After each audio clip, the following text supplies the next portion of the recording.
CC, I message you on the app that you messaged me on today. So if you could just send me a number on the app that you messaged me on today, and you could delete the app whenever you're ready.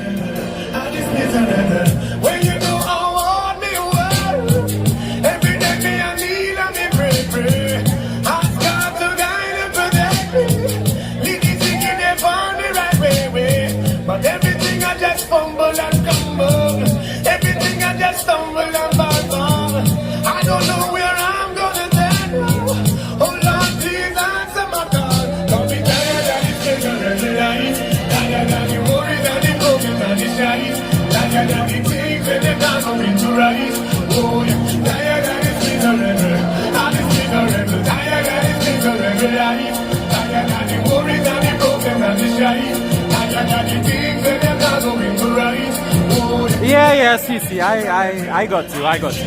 I understand long time. That's no problem.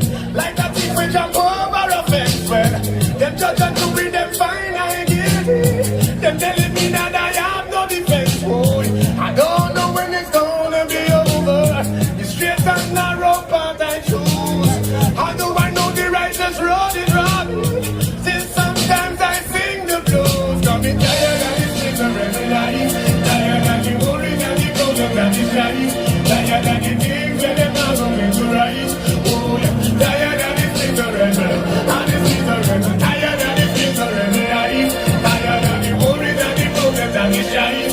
Tired of the things when they're not going to rise. Oh yeah, tired of this miserable. And this miserable. A lot of people them use and abuse me for what little talent I got. Well, tell me why are some people so shady? Always promising things they have not. Well, my lady tell me she tired of waiting, and she just can't wait no more. Now me woman she gone and she left me. Never felt so lonely before. Now me tired of the children and the life. Tired of the worries and the problems and the strife. Tired of the things when they're not going to rise. Oh, tired of this miserable, and this miserable. Tired of this miserable. Testing. Special good evening, everyone. Sawa on the Quizzy. I'm asking everyone who are here for the political meeting and the candlelight vigil to start making your way to the front. We will commence very shortly, maybe within about 2 minutes. So we're asking everyone to start making your way to the front and start gathering. We will begin our program very shortly.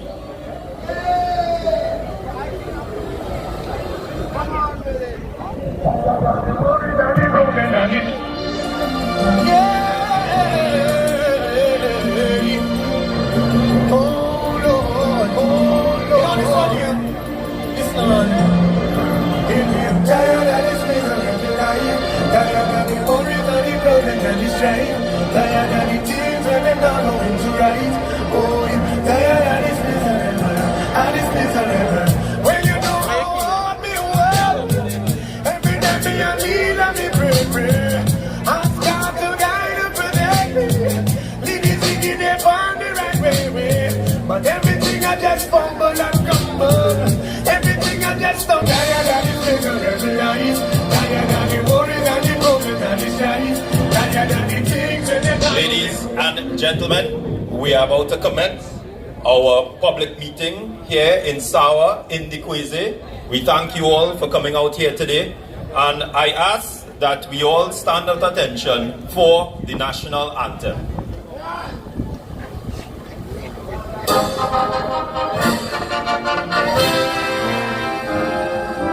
Birds from the love of liberty in the voice of hope and prayer, with boundless faith in our destiny, we solemnly declare.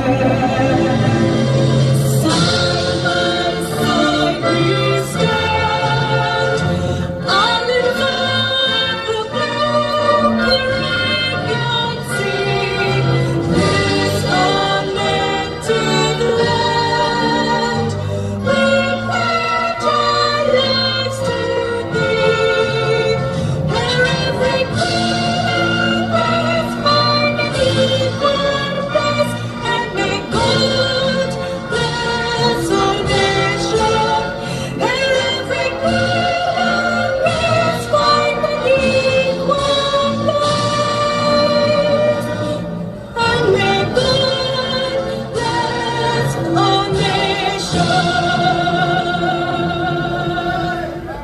Ladies and gentlemen, I ask you to remain standing as we invite All right, for Coco, you can go a ahead and prayer. delete. And in fact, You we can go will ahead have and delete right three now. prayers being said. Hindu prayer by Pandit Siu Darasan Maharaj, a Muslim prayer by Mr. Nizam Mohammed, and we will have Mr. Travis Williams offering prayers on behalf of the Christian faith.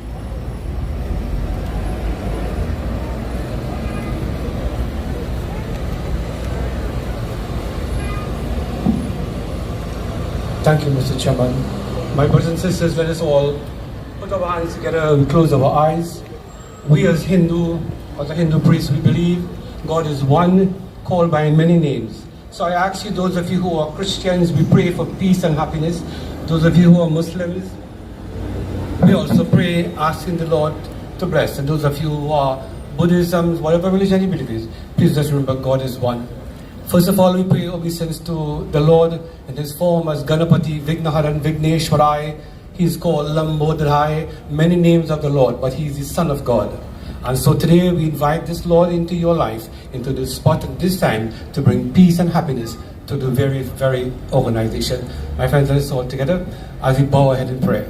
Hari Om Gananam Ta Ganapati Gwanghavamahe Priyanam Ta Priyapati Gwanghavamahe Vaso Mama Aham Jani Jaise Garbaham Shri Ganapati Devaya Namo Nama Om Trayambakam Yajamahe Sugandham Pushtivarnam Urvarukameva Vandana Mrityo Mokshimamritam Mrityum Jai Mahadevaya Dhimahi Tanno Vishnu Prachodrat Om Vishwadevaya Namo Namaha. May there be peace on this earth, may there be peace in the rivers, in the seas, in the ocean. May there be peace in this earth, my Lord. May this peace be with you now and always. Thank you. Ashirvad Mangalam.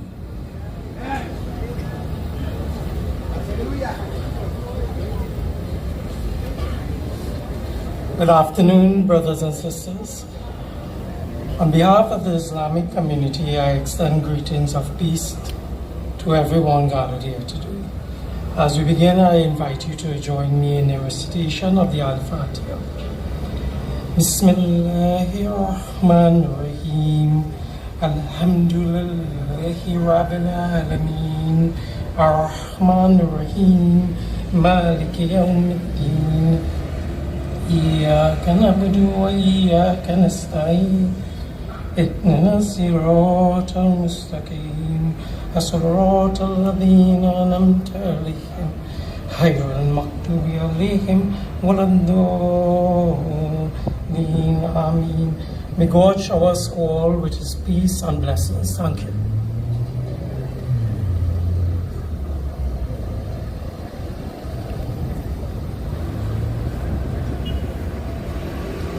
Good evening, everyone. Almighty God, we lift up our nation, Trinidad and Tobago, to you. Grant us wisdom, courage, and integrity to the leaders and members of the People's National Movement as we move to serve our country. May their decisions be guided by justice, compassion, and a genuine love for all citizens.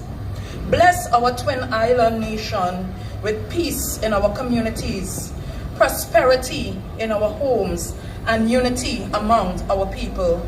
Let us stand together across every divide, respecting our diversity and working for the common good. Heal what is broken, strengthen what is good, and lead us toward a future of a safer Trinidad and Tobago. Safety and opportunity and hope for every family. May Trinidad and Tobago flourish under the care of the peoples.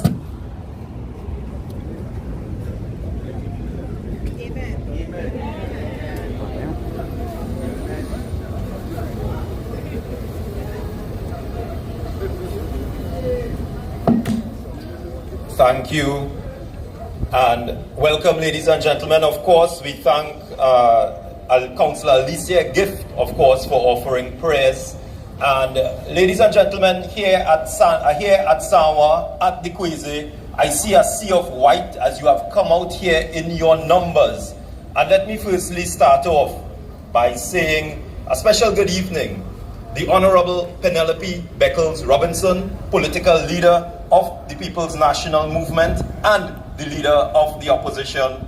The Honorable Marvin Gonzalez, chairman of the People's National Movement and member of parliament for Aruca Lopino. We have the chairman of the Sawa Laventil Regional Corporation, Alderman Richard Walcott, other party officers, deputy political leaders, general secretary, members of parliament, senators, heads of local government corporations, local government representatives, and of course, ladies and gentlemen, specially invited guests, members of the media, those viewing live and listening on the radio. My name is Viash Nandlal, and I will be your chairman for this evening's public meeting, which will be followed by a candlelight vigil. And I want to thank all of you, ladies and gentlemen, for coming out here, because this is not just a meeting. By coming out here tonight, you all have decided to stand in solidarity. You have decided that you will stand in solidarity for the principles that define a free and democratic society. By doing so, your presence sends a powerful message to the people of Trinidad and Tobago that they will not surrender their freedoms.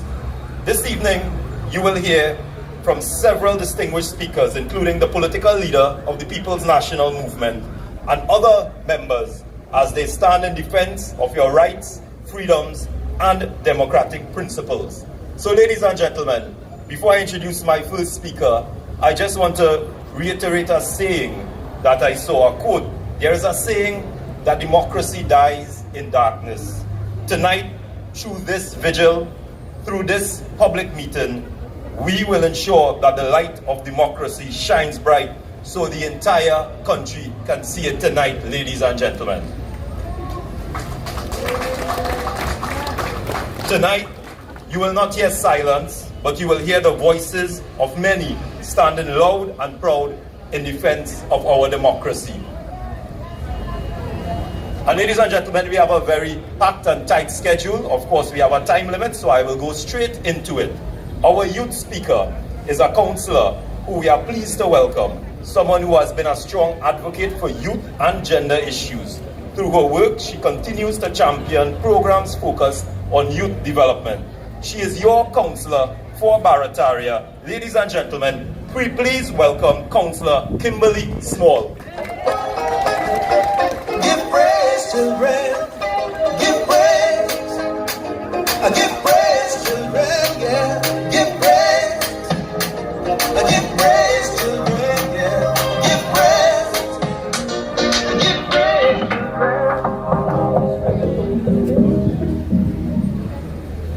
Good evening, ladies and gentlemen. Members of the People's National Movement, concerned citizens, NGO members, colleagues and friends. I recognize Chairman Richard Walcott, Chairman of the Sawa Laventil Regional Corporation. I recognize our political leader, the Honorable Pennelope Beckles Robinson, and all other PNM officials, members and friends here with us this evening. Tonight, as I look across our gathering, I don't see politicians. I don't just see party supporters. I don't just see activists. I see citizens. I see mothers. I see fathers. I see young people concerned about their future.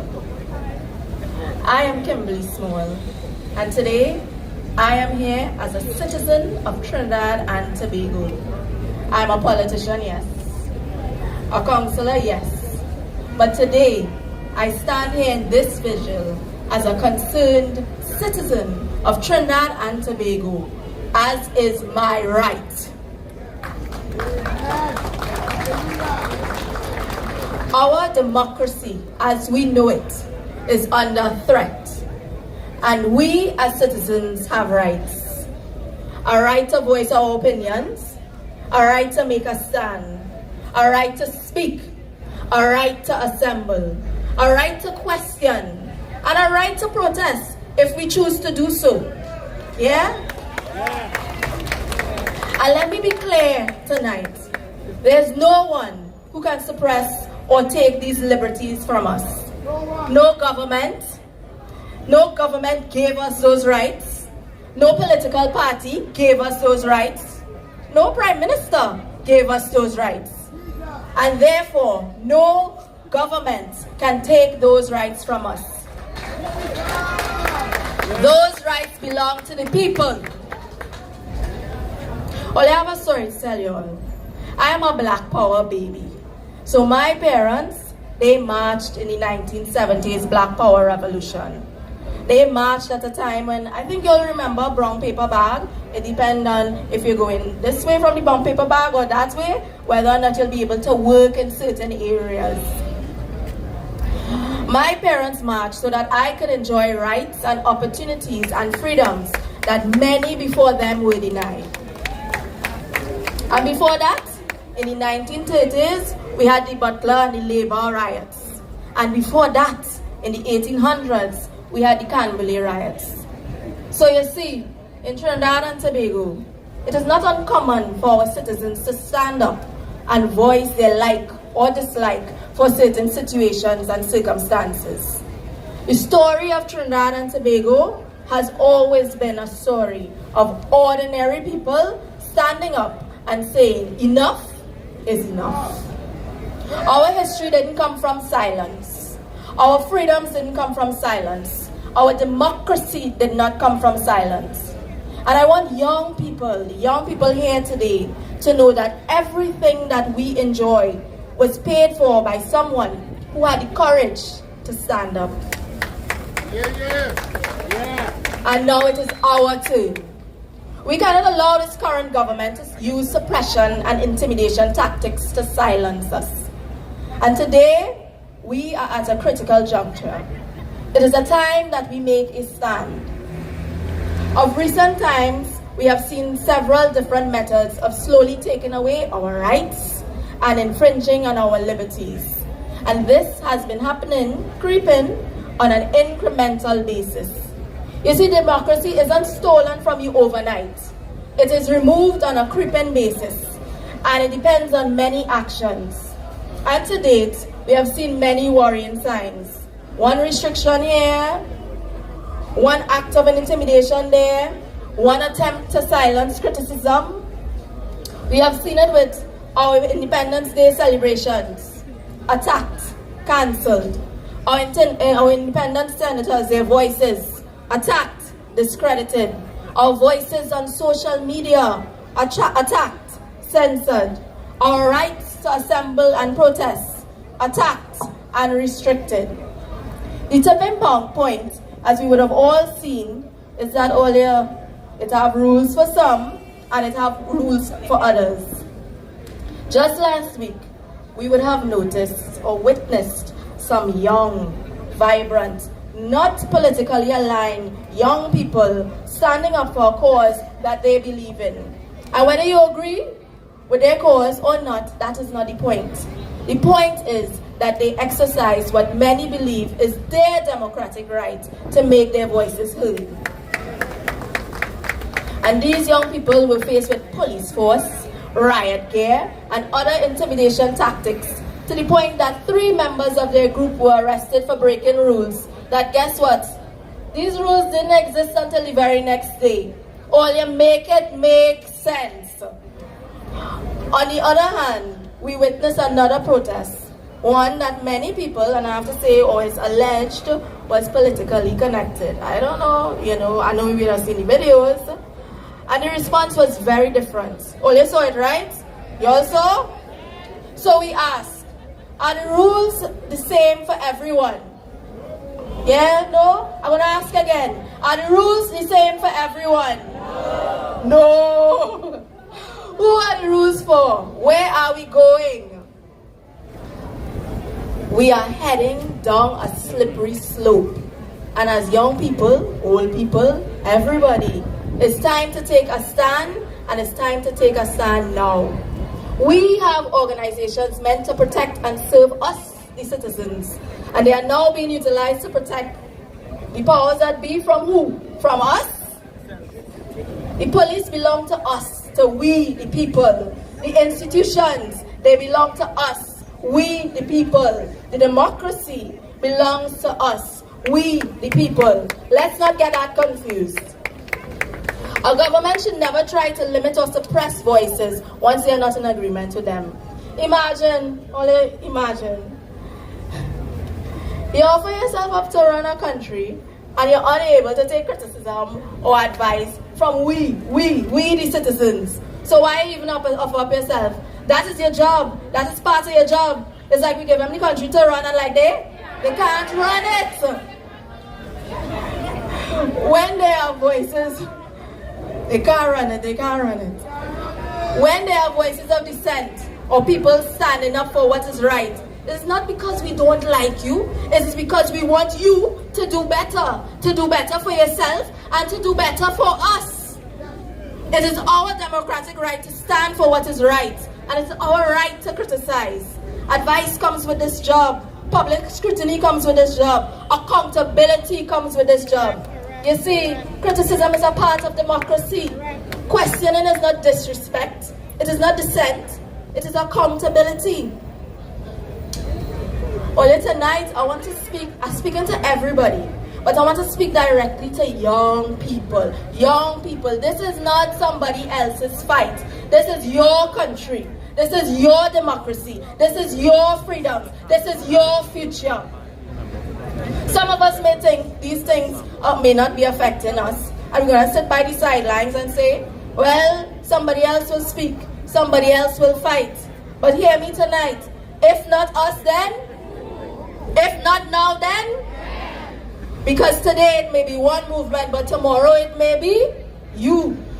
Today it might be one citizen, but tomorrow it may be.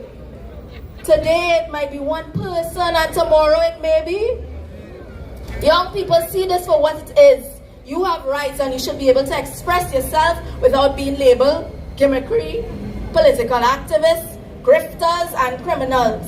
It is time for us, young, old, everyone, to move on from being spectators to being active citizens.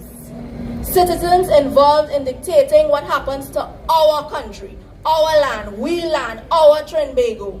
Because democracy is not a football match. We're not here as spectators. We are participants. We are stakeholders. We are owners of this nation and creators of our destiny. You have the right to determine and dictate what happens. This gives you more responsibilities. You are a part of the democratic process, voting one day. Voting one day is not just one aspect. We cannot sit by idly and allow these things to happen, especially as young people who have a vested interest in society, in the society we are shaping today for tomorrow. We have to be actively involved in shaping our country's future. And not just for, as they say, PNM people and PNM children, but for everyone, every single Trinidadian and every single Tobagonian. So tonight we stand in our vigil. We have our candles. And I want to say our candles not lit as yet. But a candle is a symbol of hope. A candle is a symbol of resistance.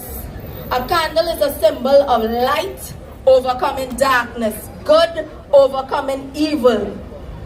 So, our candle's not lit, so I want you to raise your phones, raise your lights, let them shine.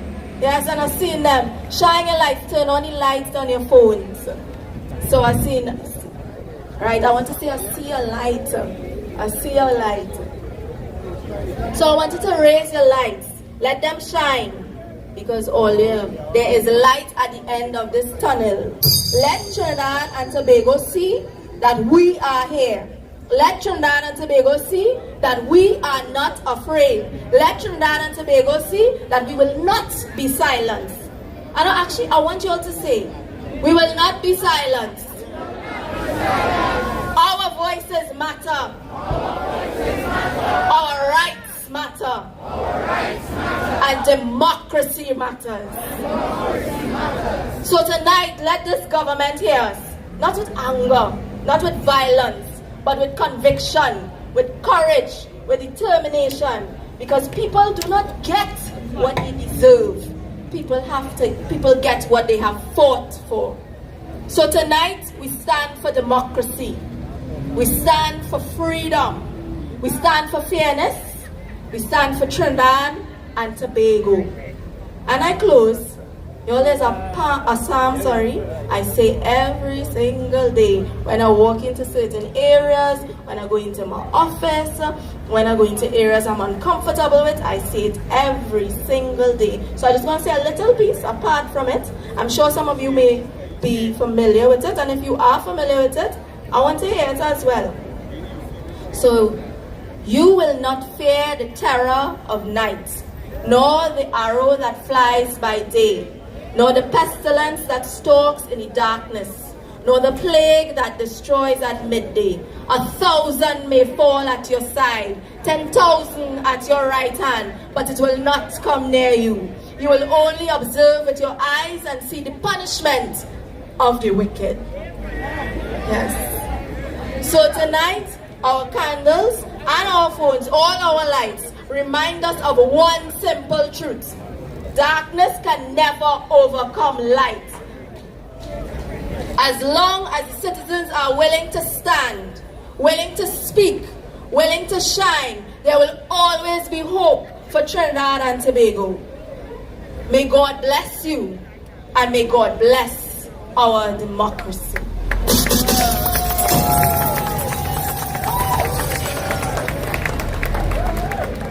I now invite the chairman of the Sawa Laventil Regional Corporation, my chairman, Alderman Richard Walcott, to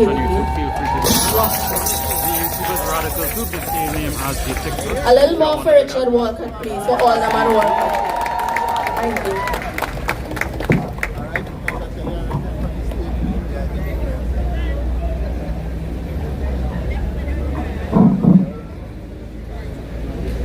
Thank you, Councillor Small. Chairman of the People's National Movement, Mr. Marvin Gonzalez. Deputy Political Leader. The political leader of the People's National Movement. And the next Prime Minister of Trinidad and Tobago, Ms. Pennelope Beckles.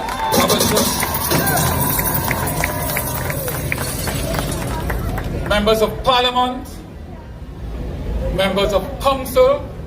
Members of the San Juan Laventil Regional Corporation, mayors, chairman, welcome to the Quasi. Welcome to the city of Sawa Laventil. I welcome you tonight with love, but I also have some hurting within me. Because as we gather here tonight in our white and about to light our candle, our country is under attack. Our country, ladies and gentlemen, is under attack by a lady called Kamala Prasad Bisesa and her wicked UNC government. Our citizens are afraid. We are afraid to speak out because we are threatened day and night. We have crime all over this country, and we have a leader talking about busting head and what? Something about the market. What? Market? That is our leader. That is our Prime Minister. And ladies and gentlemen, I want to go on to some matters that happened last week. You see, this government has started to attack local government. And it started the day they came into office. They started to attack local government. Last week, the 1st of this month, the first time in the history of Trinidad and Tobago, a local government body was given an eviction notice to leave in 1 month's time. The government of Trinidad and Tobago, through their agency, the MTS, told an elected council by the people that the corporation has to leave.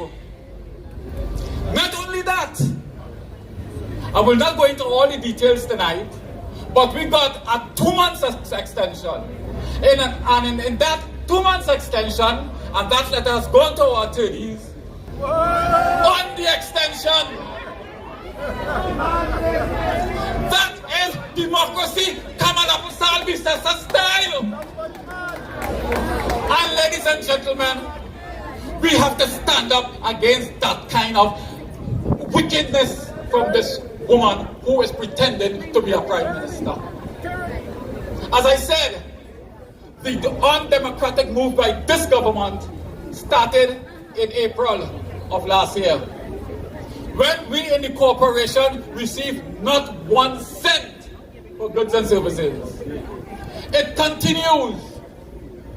It continues, ladies and gentlemen, that this government today, let me tell you what happened today. We received a letter from the permanent secretary in the Ministry of Local Government telling us that funding under our capital expenditure, $2 million, they take it away from us without any explanation. They form some sort of employment group, employing people for what they call it, community upkeep program. You know, they hire 1,000 plus persons and don't know how to pay them. That money they took from us today. Well, that money they took from us today, ladies and gentlemen, is to pay those people. So we, ladies and gentlemen, have to stand firm in defense of our country, in defense of our democracy. Because, ladies and gentlemen, if we don't stand as a people, it will be taken from us and we will remain with nothing. So let us stand tonight with the People's National Movement. Let us wear our white. Let us put out our candle. And let us, ladies and gentlemen, call on the Master to come down and save Trinidad and Tobago. And he has started, ladies and gentlemen, because tonight, our political leader will lead the charge in defense of our democracy. So as I welcome you tonight, as I welcome you with love, with P&M love, I said let us support Ms. Pennelope Beckles Robinson as we march, ladies and gentlemen, throughout Trinidad and Tobago to save our country. Ladies and gentlemen, the next Prime Minister of Trinidad and Tobago is here tonight. Let us welcome our political leader, our opposition leader, the next Prime Minister of Trinidad and Tobago. Let us welcome her in Sawa.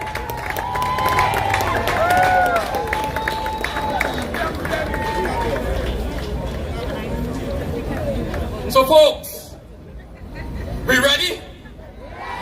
We're ready to stand up for defense of our country. We're ready to walk with the PNM. We're ready to walk with Pennelope Beckles. Well, let's gather together and let's come out and save Trinidad and Tobago. Great is the PNM. Great is the PNM, and we shall protect our country. Thank you. Thank you, Chairman Walcott. And ladies and gentlemen, we have in the arena here tonight the political leader of the People's National Movement, the leader of the opposition, the Honorable Pennelope Beckles Robinson. Please welcome the political leader, the opposition leader here today, ladies and gentlemen. Welcome, political leader. Welcome to Sawa. Look at this beautiful sea of white with the national flag rising out of the middle of it. Standing in defense of democracy, ladies and gentlemen, and no person better to lead the charge than the leader of the opposition, the political leader, the Honorable Pennelope Beckles Robinson. Ladies and gentlemen, we move forward in our tightly packed schedule, and I want to welcome a young man who is making an impact, a political impact, and who's making a national impact. He is the deputy political leader of the People's National Movement, an attorney, an advocate. I want to welcome to the podium to address you, ladies and gentlemen, Senator Sanjeev Boodoo. Good evening, ladies and gentlemen. Good evening, Trinidad and Tobago. And I spare no moment, I recognize the leader of the opposition, Mrs. Pennelope Beckles Robinson. And I recognize our chairman of the regional corporation, all other protocols observed, members of parliament, and of course members of local government. Ladies and gentlemen, this evening we are here to talk about the fact that we are under a state of deception. It's not only a state of emergency, ladies and gentlemen, we are under a state of deception. A state where we are led by people bent on misleading us. And to put it quite simply, ladies and gentlemen, they're just too lied. Ladies and gentlemen, I have been trying to make sense of the current situation in Trinidad and Tobago. We are under a perpetual state of emergency since government has changed. But what have been the results of this SOE? What is the effect of it? Ladies and gentlemen, the only effect that this SOE has had is against the law-abiding citizens of Trinidad and Tobago, not against the criminals. And the government boasts that crime is down. But I ask myself, well, which part? Where are they living? Does any person here in this audience tonight feel any safer since the government has changed? Left, right, center, north, east. There are murders continuing in broad daylight, shooting, robberies, kidnapping, extortion, every day, every part of this country. Man, woman, child, preacher and Bajan alike. But they are saying to us that crime is down. The only restrictions, true restrictions, that this SOE has introduced are restrictions on the activities and lives of us law-abiding citizens. Don't speak, don't protest. If you protest, don't protest in certain places. Could you imagine? We as people of this country are prohibited from protesting in Woodford Square. That is the cradle of resistance itself. So ladies and gentlemen, we are reaching where we're going, you know. We're reaching. We ain't reached yet, thank God. But we're reaching if we do not act as people. So given that this is the current position of this country, I've been trying to figure out why. Why would a government continuously say divisive, hateful things to the people? Why would they be adding fire to the fuel that is burning? Adding fuel to the fire that is burning? Why would they refuse to make simple adjustments, to put in simple measures to avoid more protests, to avoid more strikes, to avoid more pain and suffering that is being inflicted upon the people of this country? For example, since Thursday of last week, all of the maxi taxi associations have said, they announced, we are going to strike on Monday, Tuesday and Wednesday next week. Thursday come and gone. Friday come and gone. Saturday come and gone. Sunday come and gone. Monday start. No intervention by the government. Instead, they hugging up and dancing and jamming to music whole weekend. And we saw the videos on social media. So I ain't making this up. It's celebration whole weekend. And I'm all happy for a good celebration, you know. But you know since Thursday that this issue is going to affect hundreds of thousands of law-abiding citizens in this country. And what have you done? Nothing.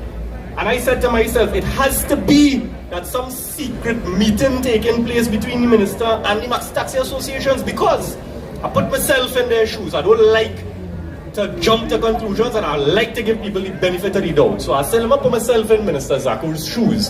What would I have done if my Prime Minister was Pennelope Beckles Robinson? You know what I would have done as that minister? I'd have picked up the phone and I would have said, boss, Maxi is going on strike Monday, Tuesday, Wednesday. We cannot allow that to happen. I want to meet with them immediately.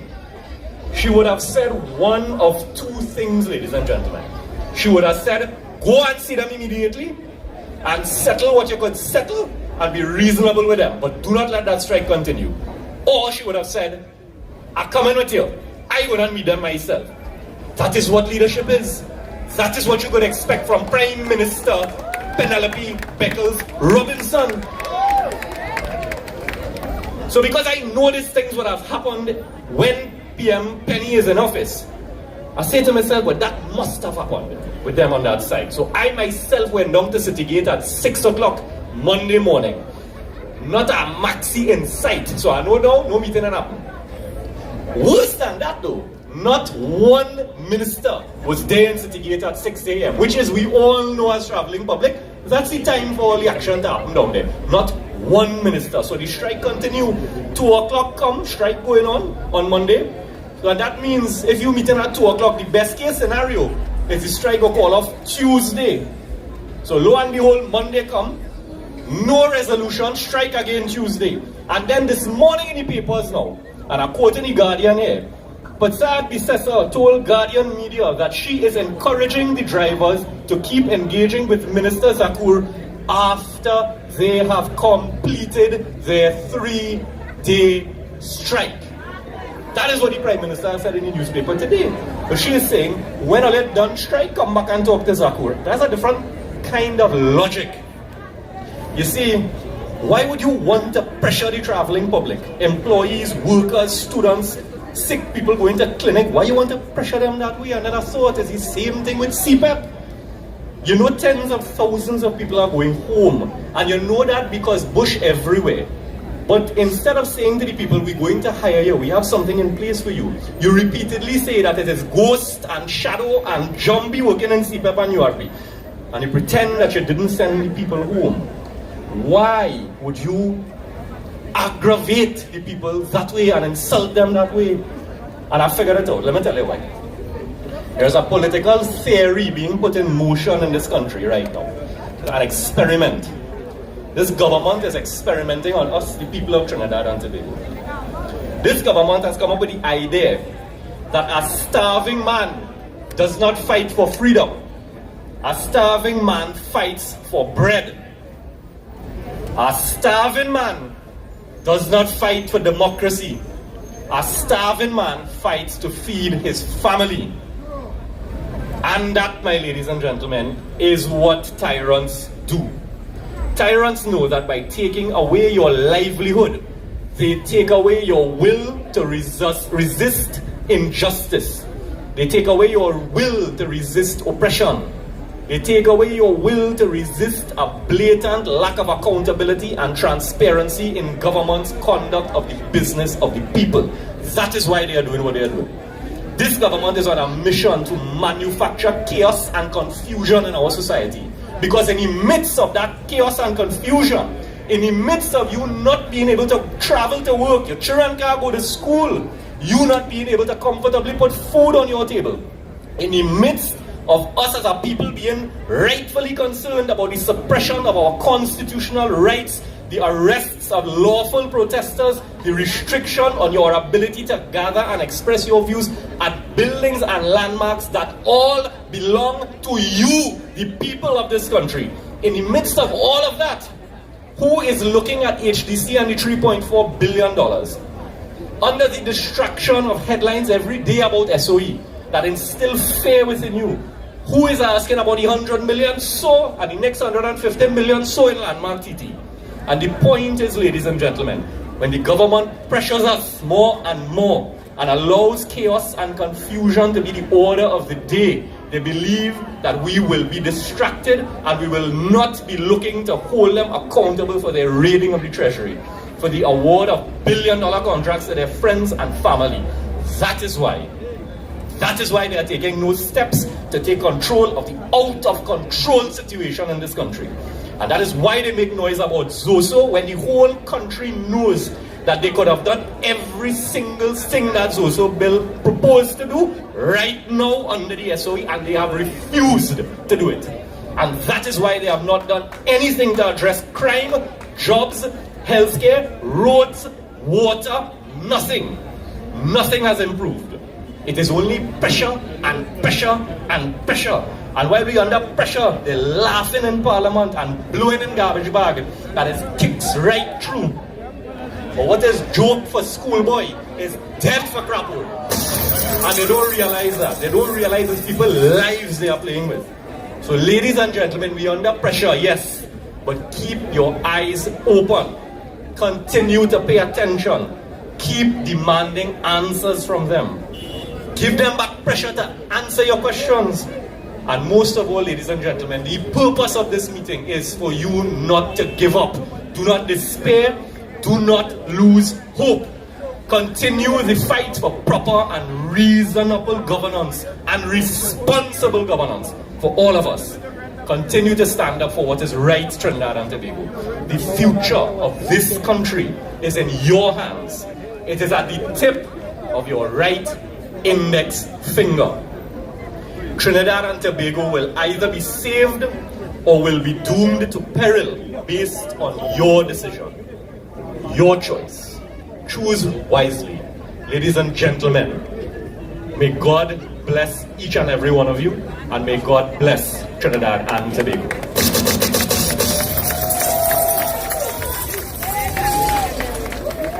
Thank you, Deputy Political Leader and Senator Sanjeev Budu. Ladies and gentlemen, as this sea of white continues to expand and stretch down to the end of the square here, I want to continue along with our program, and we have another distinguished legal mind who has dedicated his career and decades to advocating for the rights, the freedoms, and democratic principles of this country. I want to welcome quickly, with a brief introduction to the podium, ladies and gentlemen, Senator Larry Lala, Senior Counsel. And then we have a wider view and a Zoom state. Good evening and welcome to the Kweze in Sawa. We are here this evening because the government of this country has committed one of the most serious breaches of our fundamental rights that any government has ever committed on the eve of our 64th anniversary of independence. And it is a very, very serious issue. Allow me to say good evening to our honorable political leader, Mrs. Pennelope Beckles Robinson.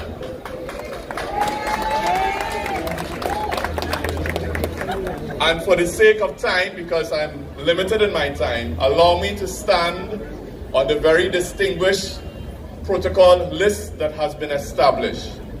And I welcome all of you here this evening. To drive home the point that I want to make about the seriousness of the issue that we're dealing with, I could find no better way to do it than to address briefly a case which was decided by our Court of Appeal only this year. That was a case done by my team and myself, and it concerned a gentleman from Davie who had gone outside of Woodford Square and stood with a placard during the state of emergency that took place during the COVID. When he was protesting, a police officer came up to him and stopped him from protesting. And he sued the state and won. And in the judgment that was given in that matter, I want to refer you and take you through just 4 paragraphs of the judgment for you to understand the seriousness and the importance, the magnitude of the issue that we are dealing with. In the judgment by Justice of Appeal Kokaram, he dealt with something called our voice, the voice of each and every one of you. And he said this: voice releases the soul. Voice giving expression to one's thoughts in various ways, which does not unduly interfere with the rights and freedom of others, enjoys a free space in the sacrosanct amphitheater of the fundamental human rights guaranteed by our Constitution. Look at the language that the Court of Appeal judge is using to describe our rights. He said, voice in a Caribbean society emerging from the receding shadows of colonial rule, voicelessness shapes identity. He is saying that under colonial rule we were voiceless, but we now have a voice. This government wants to take us back to the colonial days and they want to take away our voice. Will we allow that? No! He goes on to say, the freedom is not a gift, but a cherished birthright. Your right to freedom of expression is not a gift from Kamla. It's not a gift from Guevara. It's not a gift from anyone. It is your birthright that is set out in our Constitution, and that is what we're dealing with. He goes on to say, giving voice within the contours of respect for the rights of others and having it heard gives life to the inclusivity of democratic life.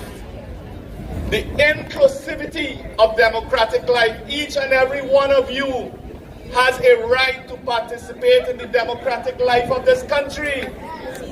The government wants, you know what they want? They want you to keep quiet. Let them go and thief and raid the treasury. And you must suffer and you must say nothing. Will we allow that? No! The judge goes on to say and speak about Woodford Square. And listen to this. Under the present regulation, none of you could go by yourself, take a placard and stand up in Woodford Square. None of you. You are prevented from doing that under the regulations as they exist. And here is what our Court of Appeal says about Woodford Square. Ironically, Woodford Square itself, which sits across the Red House, is a powerful historical symbol in our country, well known as the People's Square. It is our public space of debate and is the symbol of free speech. It lies between our parliament and the Hall of Justice in our capital city. No better juxtaposition of the importance of free speech and the role of the court to protect it exists. The People's Square is a space mirroring the public debates in Parliament. The People's University, an expressive free zone in Woodford Square, is well known as a sacred ground for the free expression of thoughts and expression. Indeed, it has been described as the University of Woodford Square. And at this university, it brought political education to the people of the West Indies. Can or are you going to allow this government from stopping you from going in Woodford Square? No! In another paragraph of the judgment, the judge goes on to highlight what is said by our Caribbean Court of Justice in relation to freedom of expression. And he quotes from the Chief Justice of the Caribbean Court of Justice, Justice Saunders. And Justice Saunders in another case said this: freedom of expression conduces to the enhancement of our democratic values. It is a necessary condition for the effective pursuit of truth. It heightens the ability of the citizenry fully to participate in making decisions. By being able freely to ventilate grievances, a healthy social pressure valve is created and utilized. And listen to this. The Caribbean Court of Justice, Chief Justice says this: if this valve is the result could be the government is playing with fire and they need to stop it. We cannot allow this to continue. I heard the Prime Minister say describing the protesters that they were grifters. You know what grifters are? A circus sideshow. That is what the Prime Minister is saying about citizens of this country in public. If she's describing your fellow citizens like that in public, can you imagine what they're saying about our citizens in private? Can you imagine? In relation to the manner of protest, I heard one police officer in a video when there was the protest outside the DPP's office say, you know, they were chanting and you can't chant. Where has he been for the last 64, 63 years of our independence? The unions have led labor in this country through chanting. Chanting is a very important part of the way we protest. Here is what Justice of Appeal Kokaram said about the manner of protest, which is allowed under our Constitution. Protest in general involves the physical presence of the protester or protesters where the protest takes place, the conveying of information, attempts at persuasion, and pressure on the subject of the protest. To these ends, protesters will seek to draw attention of their immediate or wider audience to perceive public mischiefs. The Prime Minister said that they were doing what? Publicity farming. Right? That is what she says. Well, getting publicity for your cause is a fundamental part of protesting. So what nonsense is she talking? Protesting activity in or within view of a public place would normally be thought to have a greater impact on public opinion than a more passive approach, especially if it generates media attention. You can't tell us to move 500 feet away from the parliament because we want to be by the parliament and we want them to hear what we're saying. Are we going to insist that we be allowed to protest in the way our Constitution allows us? Yes! I see that my time is up. But before I go, let me leave you two short quotes from Martin Luther King on freedom and protesting. And Martin Luther King Jr. said, quote, "Freedom is never voluntarily given by the oppressor. It must be demanded by the oppressed. Freedom is never voluntarily given by the oppressor. It must be demanded by the oppressed." And our lives, listen to this one, our lives begin to end the day we become silent about the things that matter. Think about that.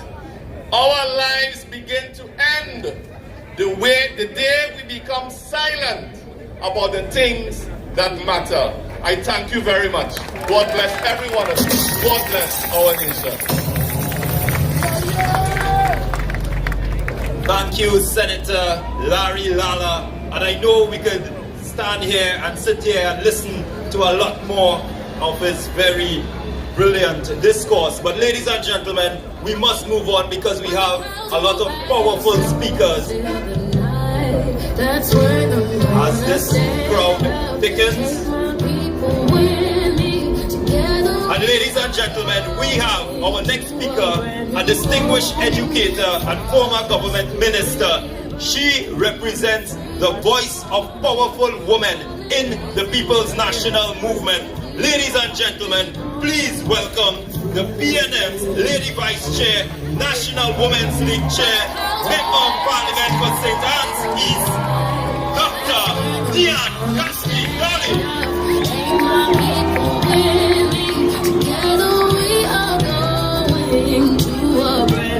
Together we are going to grab the whole people of Sawa, people of Santa Cruz, people of Barataria, who is here from Levanton,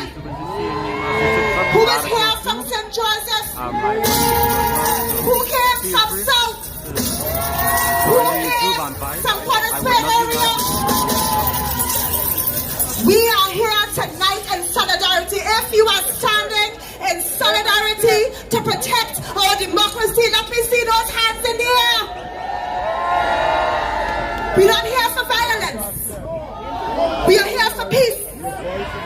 We are here for democracy. We are here for freedom. And we are here for knowledge. Because without knowledge, our people perish. I want to start you off with a quote, and I want you to remember this. People get used to anything. Say that with me. People get used to anything.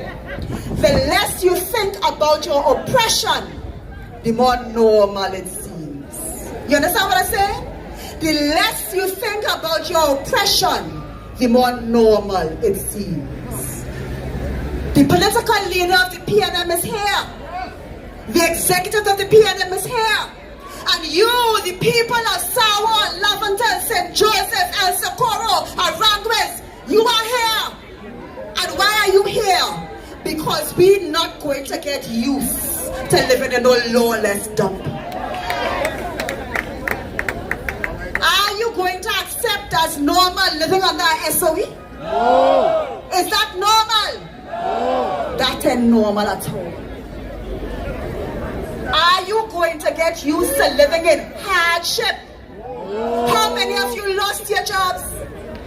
How many of you living in hardship now since April the 28th of last year? You're going to get used to that? Don't get used to that, you know. Don't get used to the UNC, you know. Because the PNM here and we coming. If there is hope in Trinidad and Tobago, it is because the PNM is alive and well. And we will continue to fight and advocate for you. The Balize don't die.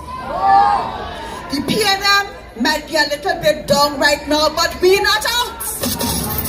Don't ever count us out. Look for us. When you see the smoke, the fire coming behind. People, we will perish for lack of knowledge. And I want to read something for you. When you have knowledge, nobody can pull wool over your eye. Nobody can piss in the sky and tell you it is. 64 years ago, we became an independent nation. 64 years ago. And at that time, the father of this nation, Dr. Eric Williams, said some words that could be seen as prophetic. And I want to read a little bit of that for you. Because without knowledge, we will perish. I want you to listen to the words of Eric Williams. And that is why, when we look at what is happening in our country, we have to be able to understand when things happen. When Kamala said load up the matic, it was for a reason. And when we have knowledge, when we have that foresight, we could understand things. When we saw the cancelling of Independence Day 2025, we should have understood that as the start of something serious in this country. Serious, and there was a reason why Independence Day was attacked. And let me tell you why. Listen to the words of Eric Williams, Dr. Eric Williams, father of this nation, 64 years ago. He said, what will you make of your independence? The first responsibility that devolves upon you is the protection and promotion of your democracy. What responsibility? The last responsibility? The first responsibility, the protection of your democracy. He said democracy means recognition of the rights of others. It means equality of opportunity. It means the protection of the weak against the strong. It means the obligation of the minority to recognize the right of the majority. He said 64 years ago that democracy means the responsibility of the government to its citizens, the protection of the citizens from the arbitrary power and the violation of human freedoms and individual rights. 64 years ago, like Eric Williams, he put on those dark shades, but like he was seeing forward to 2026. And he was seeing that time where under the UNC we have been living under a perpetual state of emergency. It seems that with those dark shades, he was looking forward and seeing that a day would come in this country where our Independence Day celebration would be cancelled. With those dark shades, Dr. Williams was looking forward and seeing a time in this country where the right to protest would be stifled. Without knowledge, our people will perish. But there is hope. You know why I feel hopeful? Because I see young people coming out and standing up. I see young Alyssa Phillip making her cry for justice. And that gives me hope. It gives me hope. Because you see, since we became independent, and since we have brought the UNC back, we are under perpetual SOE. You remember this also? You remember this also that they tried? You remember watching the Marsh Gras and seeing Helon Francis Mike Newton? You see my jersey good? I want you to watch it. Censorship equals dictatorship. And that is where we are. We see the refusal of the Prime Minister of county people. When last has the Prime Minister stood up in front of the media and gave account to the people of this nation that elected her 1 year ago? When last? Is that democracy? Is that accountability? Is that transparency? Do we deserve better than that? We deserve better than that. And if we deserve better than that, we cannot keep our voices silent. I want to read something else for you. Today, I looked at the papers and I saw a young man on the board of Napa resigned. How many of you saw that? Trevor Jock Mahanis was reported resigned, and I want to tell you what he said, why he resigned from the board of Napa. He said that he was deeply saddened by the cancellation of last year's Independence Day celebration. And if you look sharp, people of Sawa Laventille, if you look sharp, what will happen again? He said the final catalyst, the straw that break the camel back, was the deployment of heavily armed tactical officers against citizens engaged in peaceful protests. He's a young man. He's a regular citizen. But he is doing what he has to do to get his voice heard. So what must we do? Must we sit down in silence and fear? Must we be afraid to echo our sentiments of displeasure against a government that is creeping towards authoritarianism? Must we be afraid to speak out against the creeping dictatorship that we are seeing? We must not be afraid. Our government is put there by who? People. And in the same way you put a government there, the same way you could remove. So if you hear tonight, this is the smoke. And I want to tell the government that we, the people of Trinidad and Tobago, we will not be quiet. And we will not be silent. And we will not allow them to turn our country into any lawless dump. And we will not be ruled under an SOE for the rest of our days in Trinidad and Tobago. The time of reckoning will come. And when that time comes, we will speak in the best way that we know how to speak. So I want to tell our citizens, when you feel hopeless, and when you feel like if there's nothing that can change the direction we're going in, always remember that God appoints and God takes down. Always remember there is a God, and God is in control, and there is a PNM, and the PNM is right here waiting to lead this country once again under our next Prime Minister, Pennelope Beckles Robinson. Have hope, Trinidad and Tobago. Have hope. Raise your hands in solidarity. Because great is our God. Great is Trinidad and Tobago. And we will prevail. God bless you.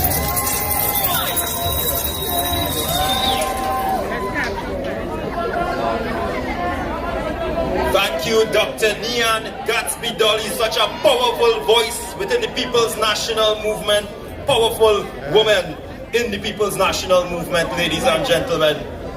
We move forward into our program, and I want to invite our next speaker, who is a fearless advocate for democracy and freedom, ladies and gentlemen, the chairman of the People's National Movement and member of Parliament for Aruca Mopido, Mr. Marvin Gonzalez.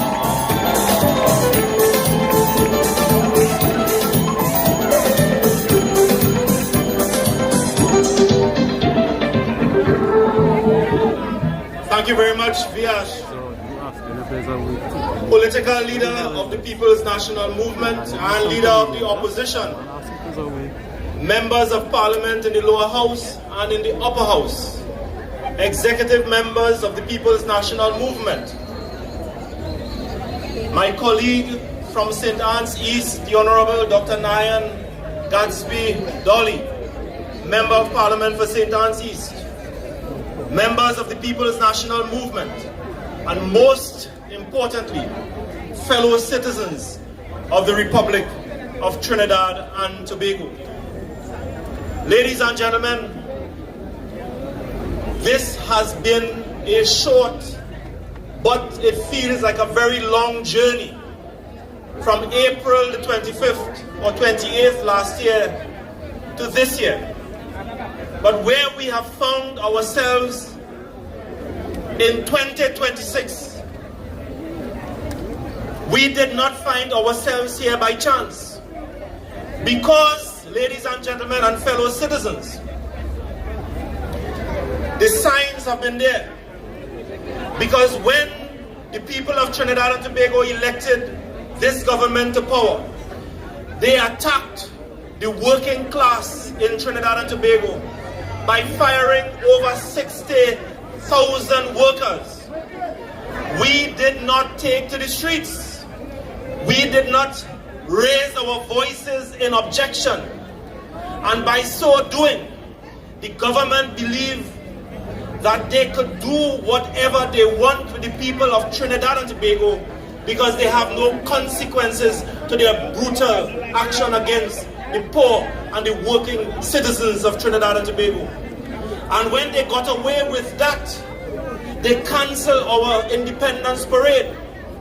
And we allowed them to do that without raising our voices in objection to what they are doing. When they did that, they attacked workers in HDC. They attacked workers in the utility sector. They attacked workers all over Trinidad and Tobago, and then they realized that they could have gotten away, and there was no objection and there are no consequences to what they were doing. After that, they attacked our Calypsonians. They muted their mics, and there was no real objection to what they were doing. And after that, they attacked the opposition in the parliament. And when we filed questions for the government to come and answer on behalf of you, the people of Trinidad and Tobago, and when we filed questions against the Prime Minister so that she can come and account to the people of Trinidad and Tobago, so that she can give an account to our stewardship, we were shut down. Over 90% of our questions were removed, and the Prime Minister not being allowed. And there were no consequences, ladies and gentlemen. They lied to you, the people of Trinidad and Tobago, by saying that there were threats against senior law enforcement officers and members of parliament. And perpetually since they have attained office in this country, we have lived under a state of emergency, and today, not one person was arrested for the so-called threat against senior law enforcement officials. Not one person was arrested and charged for any threat against members of the judiciary or members of the government. And they came back to Parliament and they extended states of emergency and states of emergency. And they recognized that they can do it without any consequences to their action. And despite us raising our voices in the Parliament and out of Parliament, they said, to hell with all of you, we will do as we please. We will use our majority in the Parliament and we will rule this country as we please, regardless of how and whatever you say. Today in Trinidad and Tobago, the regulations and the state of emergency are not being used to protect you, because they were never intended to protect the people of Trinidad and Tobago. They were always intended to be utilized and to be weaponized to hold you in suppression so that they can do as they please in every corner in this country. But tonight, ladies and gentlemen, we want to remind the United National Congress and the Prime Minister that power does not belong to you and your party. Power belongs to the people of Trinidad and Tobago. And as we give it, we can take it. And we are ready to take back power from the hands of a revengeful and wicked government that we put in power to manage our affairs. Ladies and gentlemen, as Dr. Nayan said, we have a responsibility as citizens of this country to protect our rights and freedom. Democracy does not only reside in the Parliament of Trinidad and Tobago. And as they try to suppress the opposition in the Parliament, and as they pass laws and regulation to prevent the voices from being heard around the Parliament, around the police headquarters, around the diplomatic center, around the DPP's office, around the Ministry of Finance, we are telling the government tonight that we are prepared to take to the streets, and we are starting here in the Kwese, and we will go to every community in Trinidad and Tobago. We will go to every streets. We will march on the bus routes. We will march on the highways. We will march on the byways. We will go to every community. We will go in the east. We will go in the west. We will go in the north. We will go in the south. We will go in central. We will go in Tobago. And we will prosecute you. We are not afraid of you, because power belongs to the people of Trinidad and Tobago. Power does not only rely and reside in the Commissioner of Police office. Power does not only rely in the Parliament. Power does not only reside in the Prime Minister's office. Power lives on the streets and in the hearts of the people of Trinidad and Tobago. It belongs to all of us.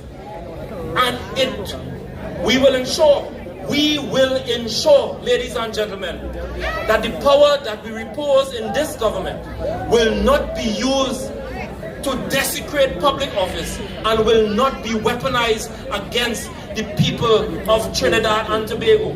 No emergency regulations will suppress the freedom that we fought hard for over 64 years in this country.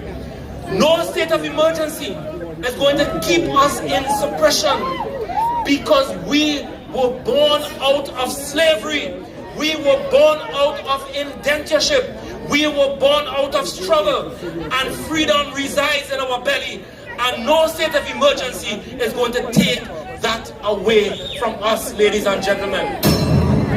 And therefore, I call upon all citizens. It does not matter if you support the People's National Movement. All we want is patriotic citizens to come forward and take ownership for this country. Take ownership for our future. I call upon all young citizens that freedom did not come easily. And when it comes, it requires resistance, and it requires fighting battles every single day so that it can be maintained. Today, this country is at a juncture where our young people are required to come forward and take ownership for Trinidad and Tobago. This country belongs to you. It does not belong to Kamla Prasad Bisesa. It does not belong to the United National Congress. It belongs to you, the young people of Trinidad and Tobago, and you are called upon here tonight in the Kwese in San Juan to take back freedom from your hands and restore sanity to the people of Trinidad and Tobago, and restore sanity to our democracy. And very soon, the government has served its intention to go back to the Parliament to extend the state of emergency to hold us in suppression. Tonight, we wish to serve notice to the government that we have already assembled our team of attorneys. who will be prepared to go to the court and file a constitutional motion to bring an end to this unlawful and unconstitutional state of emergency in Trinidad and Tobago. Enough is enough, because this was done in Jamaica, and the courts of Jamaica ruled that you cannot have a state of emergency and a rolling state of emergency to control crime and lawlessness in Jamaica. And the courts in Jamaica have ruled that using state of emergency to fight crime is unconstitutional, and it is against the constitutional and the constitution and the freedom of the people of Jamaica. Our sister country Jamaica and their courts have all ruled that to use a state of emergency as the government of Trinidad and Tobago is using today is unconstitutional. And the People's National Movement, standing in defense of democracy, standing in defense of the people of Trinidad and Tobago, we will go to the courts and we will file the appropriate action and bring an end to this unlawful, to this regressive, this brutal, and this unconstitutional state of emergency in Trinidad and Tobago. It is time for the Prime Minister to come out of hiding. It is over 1 year she is in hiding. She has not appeared before a post-cabinet news conference. It is time to call for the removal of Alexander, who is a disgraceful Minister of Homeland Security.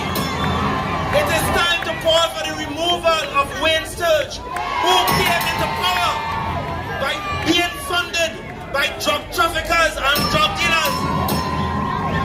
The security of Trinidad and Tobago cannot reside in the hands of disgraceful people like Roger Alexander, like Philip Alexander, like Anil Roberts, and that whole bunch of misfits. We have to chase them out of office. One day, their end will come. The longest rope has an end, and their end is sure to come, ladies and gentlemen. Let's keep our fires burning.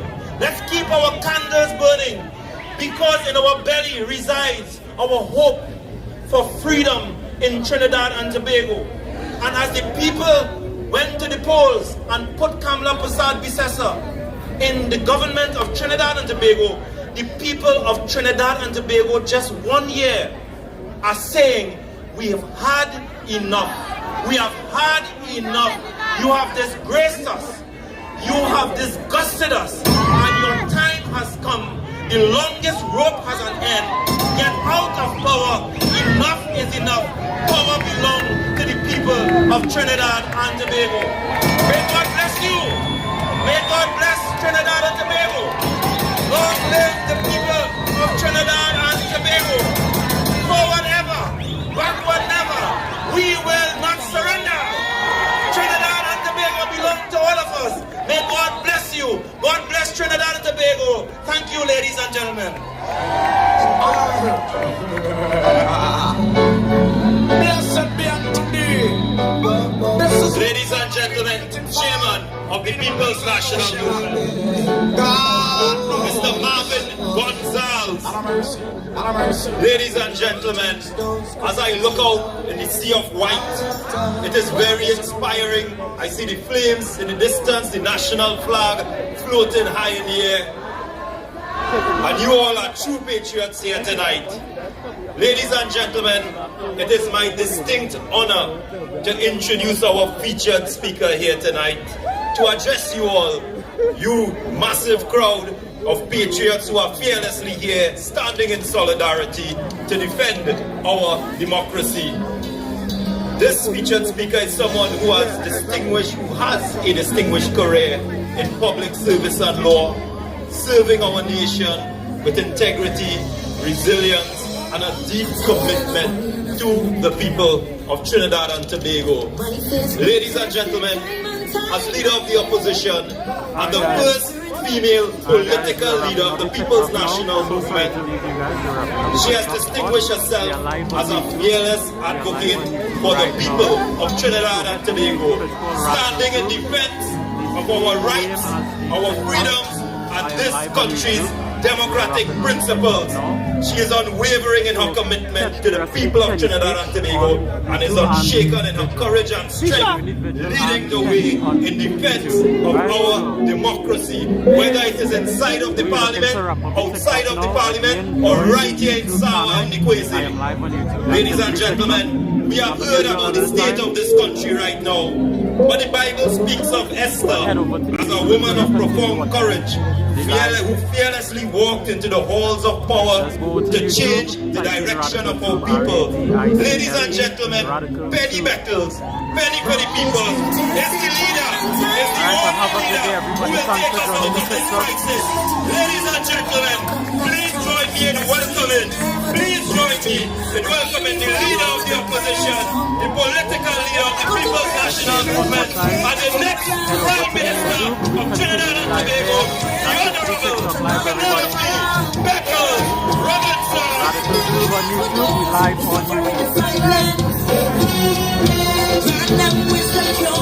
Clarity and guidance.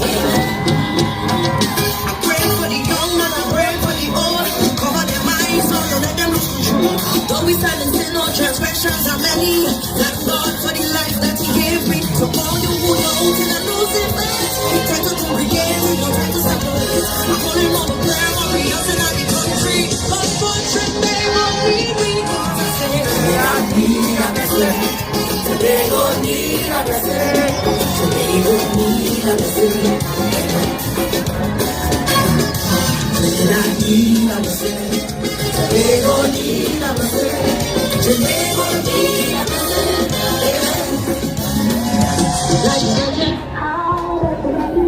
So,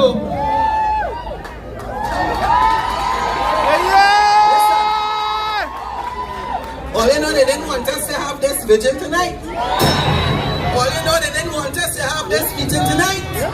They don't understand the power of the PNM. They don't understand the power of the people.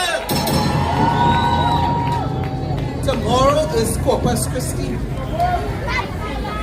Tomorrow is the day when you have the opportunity to plant something and to see it flourish and grow and to have a harvest.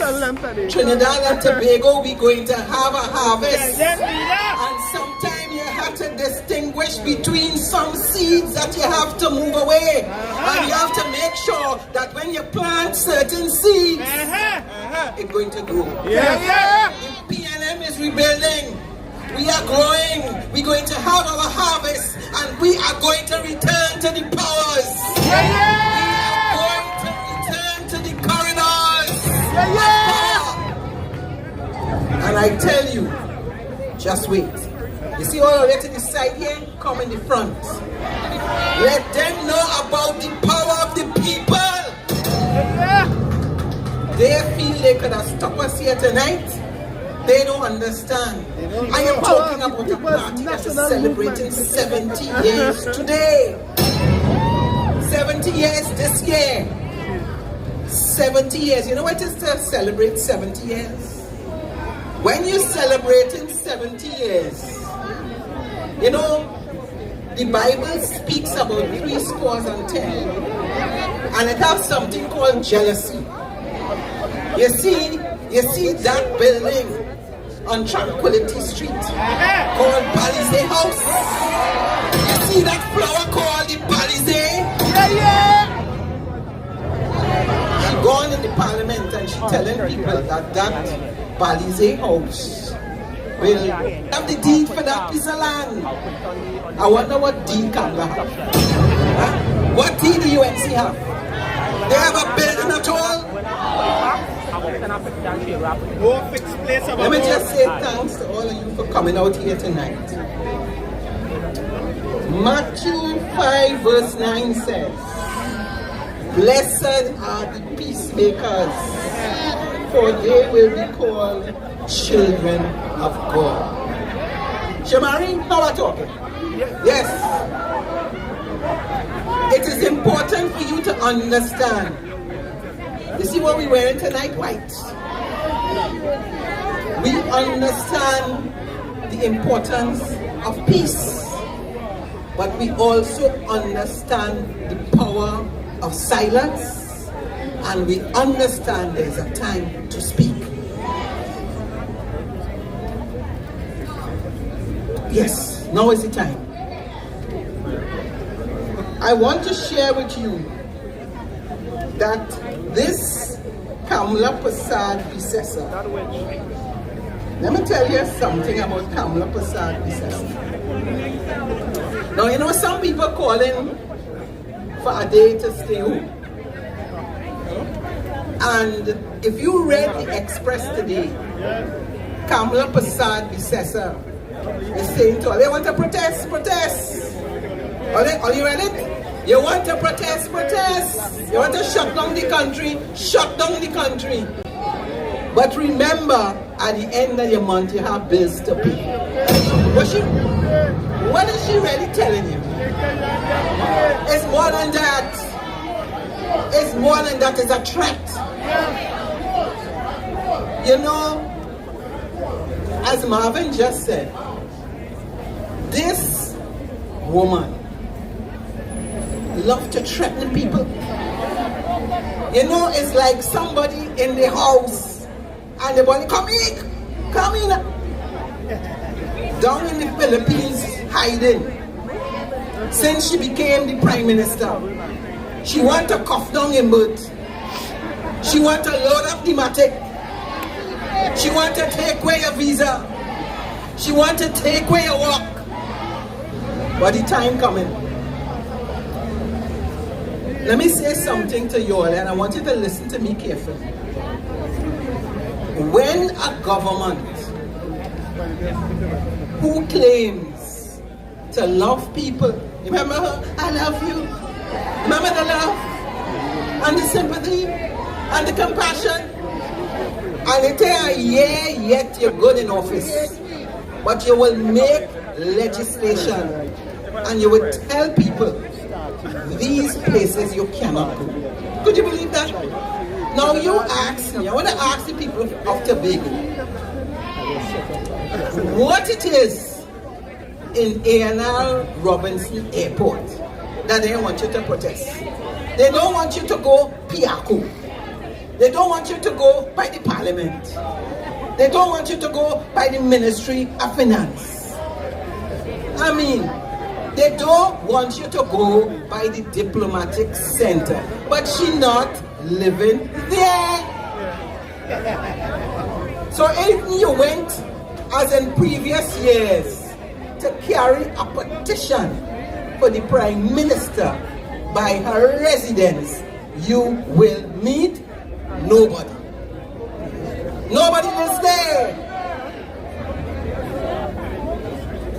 But 500 meters away. And listen,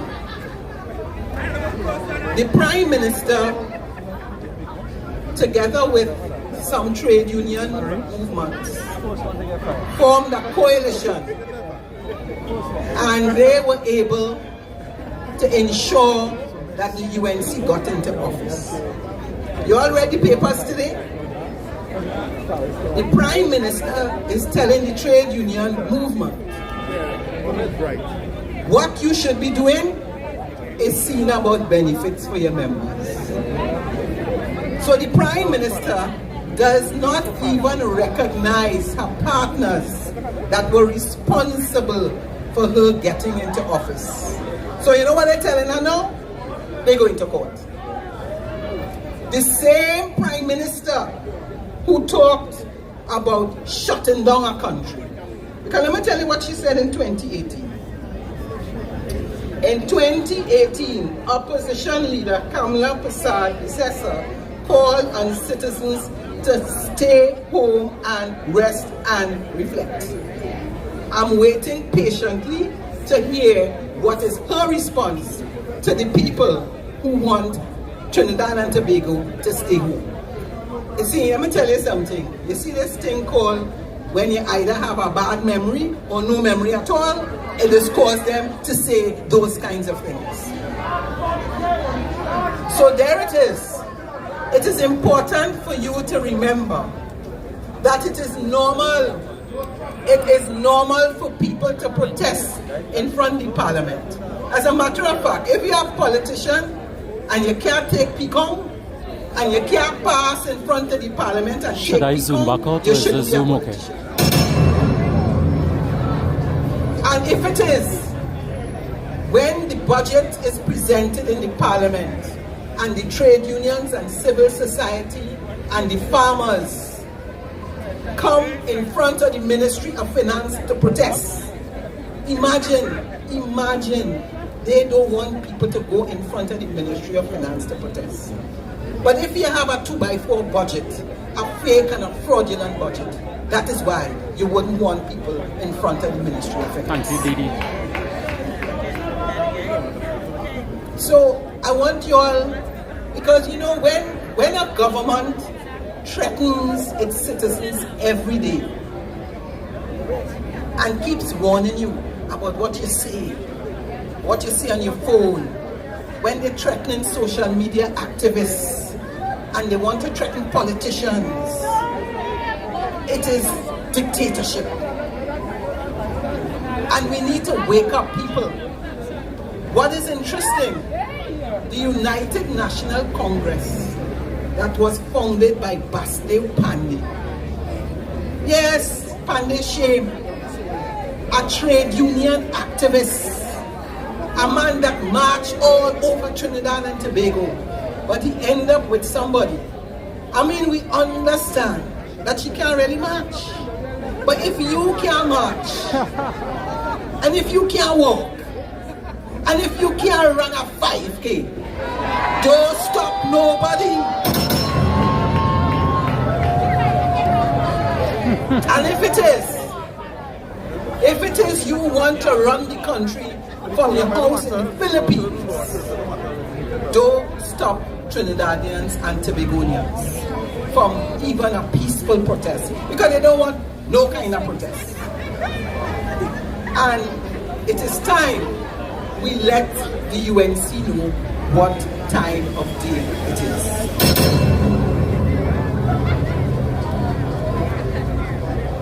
Tonight, as you hold your candles and we do our peaceful vigil, I want you to remember these persons.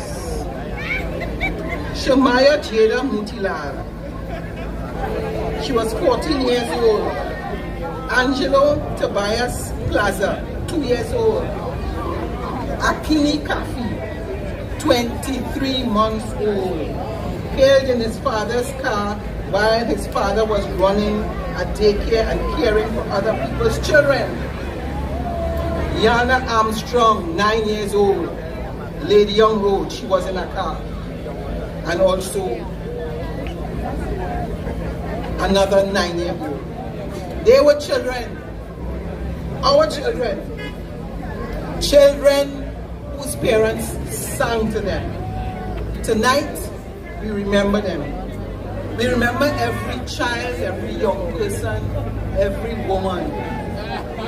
We think of every parent who lost a child, because that is what tonight is all about.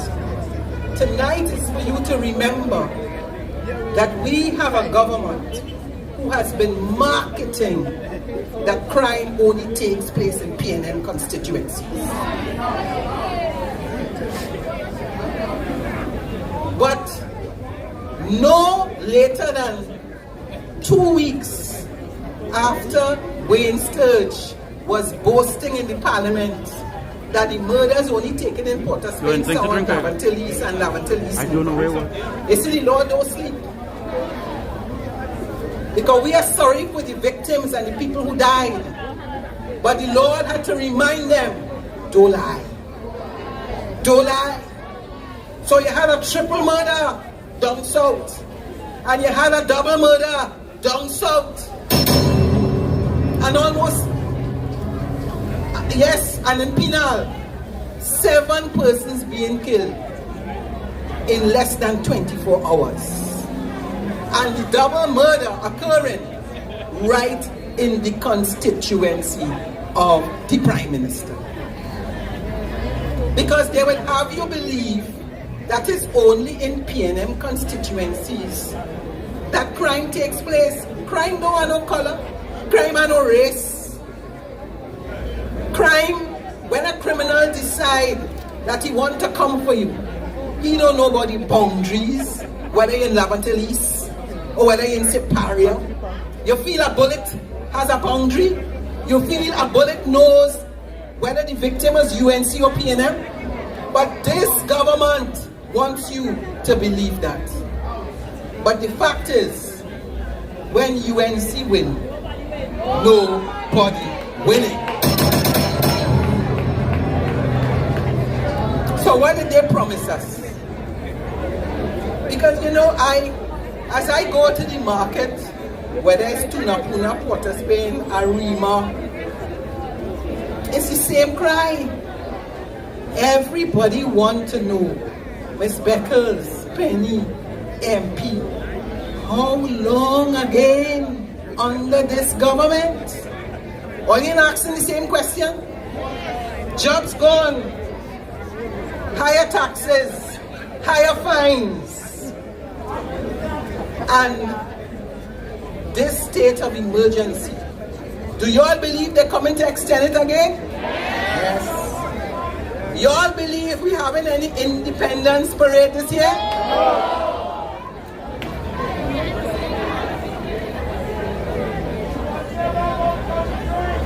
I pause for a little drink.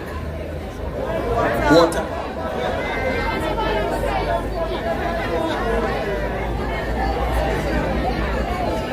This is a government that has promised you ham, lamb, and jam. They promised you 500 houses a week. I'm asking any one of you here get a house. This government has tried to convince you to vote for them and to tell you the PNM do nothing and they will do everything. But what did they do to you? CPEP, everybody gone home. URP, everybody gone home. Reforestation, everybody gone home. Up to yesterday, they sent home people from HDC. And if you have a contract, they're not renewing the contract. So, my friends, when we come here tonight, and we come here in peace, they want to give you the impression that certain people want to do video and live, and they want to threaten and they want to tell you they come in here to cause confusion. We will have none of it because we are here in peace. The People's National Movement, we are concerned about you, the people of Trinidad and Tobago. We are concerned that you have no jobs. We are concerned that if you go to the market, Sawa, Tunapuna, a lot of the vendors are telling you that their goods, the goods rotting, nobody to buy. We are concerned, the PNM is concerned that you cannot pay your mortgage. We are concerned that you are unemployed. We are concerned that you cannot buy books and you cannot buy the basic food to eat. We are concerned that this government is only for themselves. And as we gather here today, I want to use the opportunity to say to all of you, local government election is fast approaching. I'm not leaving this platform without reminding you, do not make the same mistake twice. They will come again like they did in La Hoqueta, and they will offer you fridge, they will offer you microwave, they will offer you bed, they'll offer you money. For me, my mother always used to tell me to good money and bad money. So you see me, I can't take bad money. But I want to say to all of you, Be careful what they give you and be careful what you take. Be careful what you take. So when they come waving all sorts of things, you have a choice. And if you decide to take it, make sure and vote for the People's National Movement.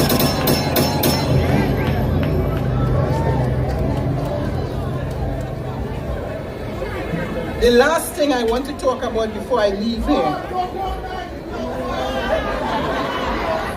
I want to talk about this government's disrespect for our national instrument. I cannot leave here without reminding you that this government is yet to pay the pan players. This government is yet to pay the people from West Village since last year. This government is yet to pay a lot of the contractors from Flavor. This government has a reputation of paying everybody late or not paying them at all. Now they have a new program called UNOP, so something. And they're not even paying their own people money. So, folks, let me just say this, fear not. It is a difficult time that we are going through. And it is very hard as the People's National Movement, as a member of parliament, so many of my colleagues are here tonight, for you to come to our offices. And we know it's not easy for you to come and say, Miss Beckles, I want a hamper. I want some groceries. It is very hard for you to come and say, the landlord put me out. It is very hard for you to come to our offices because you know that you may not have had everything you wanted, but you were able to pay your bills, you were able to go to the grocery, you were able to send your children to school, but under this government is pressure, and more pressure.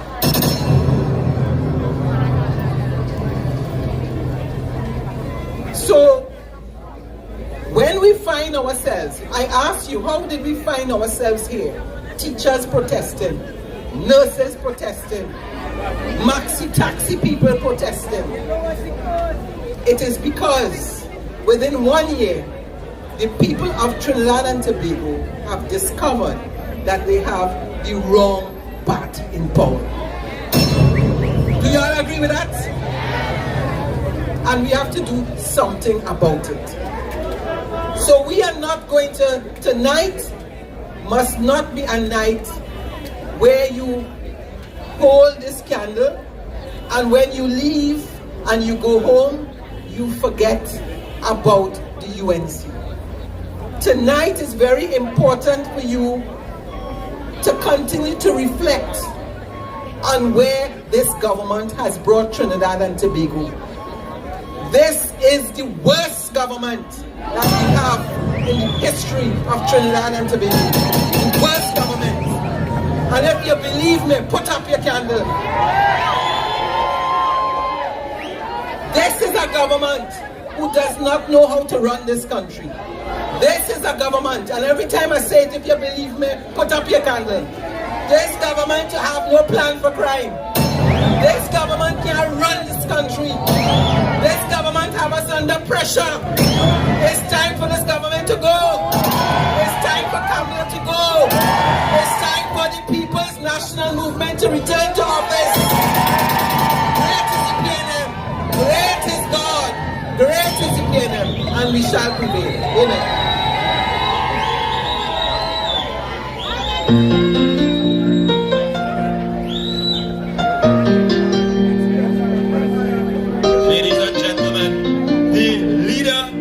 The People's National Movement. Ladies and gentlemen, please give a round of applause again and show your support for the Honorable Pennelope Beckles Robinson. Ladies and gentlemen, I I want to invite to the front again the political leader, the leader of the opposition, as well as Dr. Nian Gatsby Dolly, as they symbolically light their candles in solidarity. Ladies and gentlemen, please raise your candles as we all stand in solidarity in defense of our freedom, in defense of democracy, and in defense of Trinidad Anthony.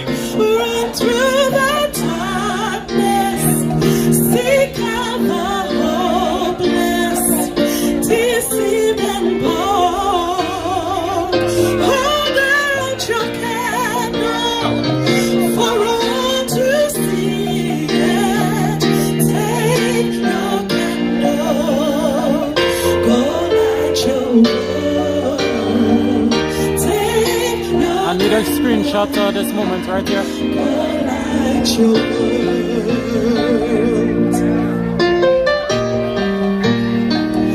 Frustrated brother, see how he tries to light his own candle.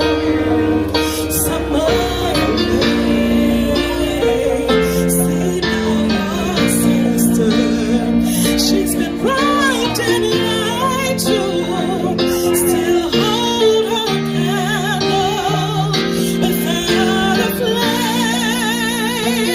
Carry your candle, run through the darkness, seek out the hopeless, the tired and worn. Hold out your candle for all to see it. Take your candle, go light your world. Take your candle, go light your world.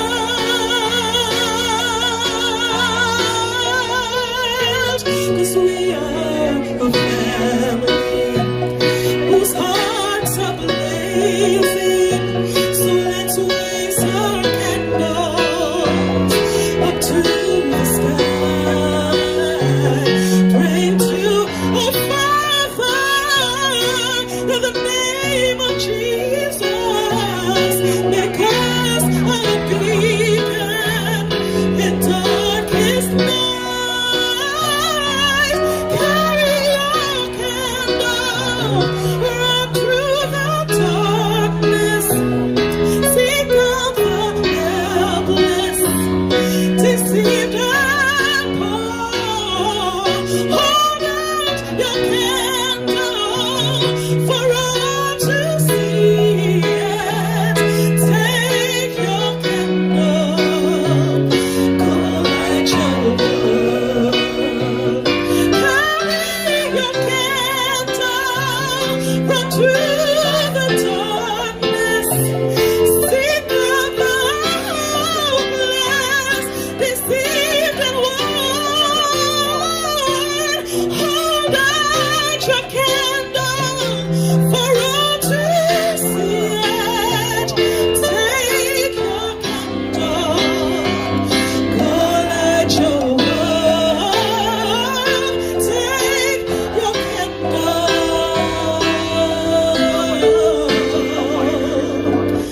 go light your world.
Hey, yo, they get a thumbs up from Forest and Shot, boy. What?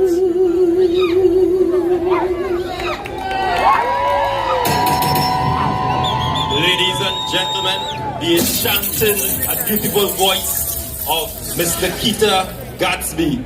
I want to thank you all for coming out here to this public meeting and this candlelight vigil, ladies and gentlemen. And we invite you to join us as the political leader is making her way through the crowd.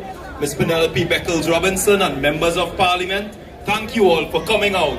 Thank you all patriots for coming out, standing in defense of democracy, standing in defense of freedom, standing in defense of Trinidad and Tobago. Thank you all, and please reach home safely.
Sweet Jesus,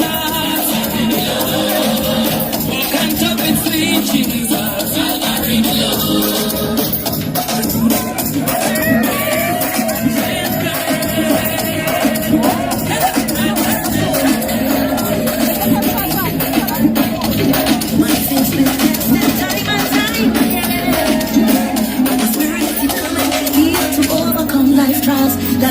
to never done much. I kneel before you with a prayer song.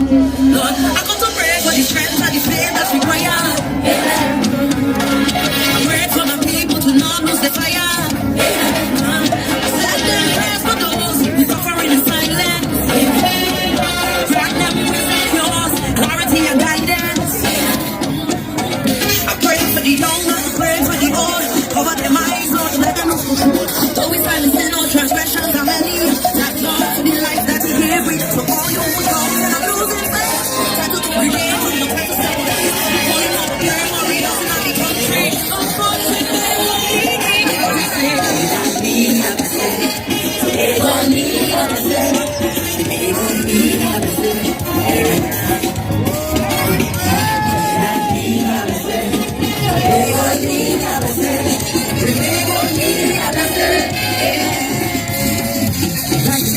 Hard to manage, oh yeah. The plan you have for us is vanishing. Lord, the nation in distress, what's gonna take we need a rest? It's time that we repent and we confess. For the fire and the bloodshed and rising in numbers. Fires in the youth, was the part of plunder. Now on the street of peace is a problem. Please save your children. I am not worried, I'm not feeling the pain. My faith's been tested time and time again. But my spirit is determined to believe and to overcome life trials that seem to never do much to. I kneel before you with a great song. Lord, I come to pray for the strength and the faith that's required. I pray for my people to know it's the fire.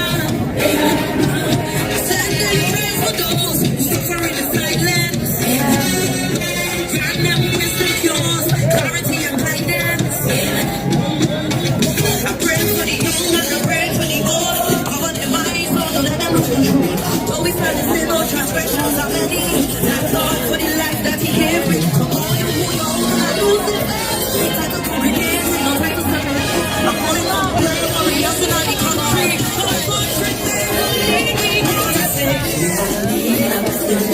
Today gon' need a blessing. Today gon' need a blessing. Amen.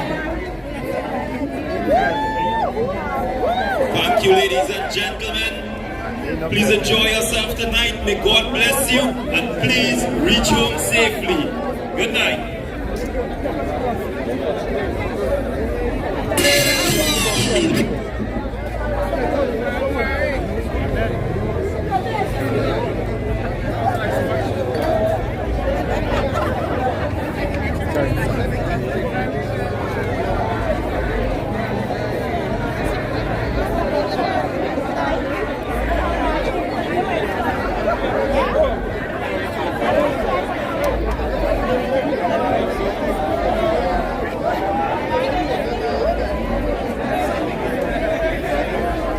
Alright guys, as Pennelope makes her way out of the queasy, that concludes the candlelight vigil.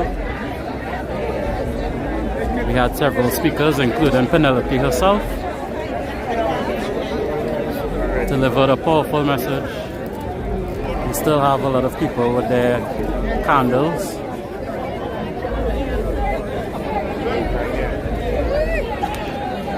And everyone did come out in, well, mostly everyone did came out in their white, so.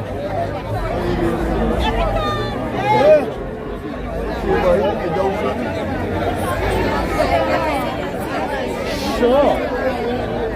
Hi,